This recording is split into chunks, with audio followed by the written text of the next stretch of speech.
Замена масла. Mazda CX-5 11, 13 год. Открываем здесь крышечку.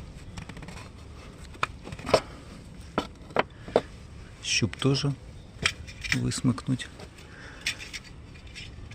Так. И переходим вниз.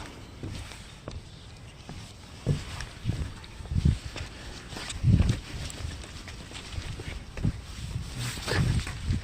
Здесь вот так вот, смотрите. Такая крышечка на двух болтах. Наш крестообразная отвертка откручиваете. Здесь вот такой есть на 8 или 10 там. Ну, у меня десятка тут. Ее открутить и потом открутить фильтр. И потом все в обратном направлении. Фильтр ставите без масла. Ну, резиночку смажете. Потом этот клапан тоже посмотрите, там уплотнительное кольцо целое, не целое. Если что, заменить.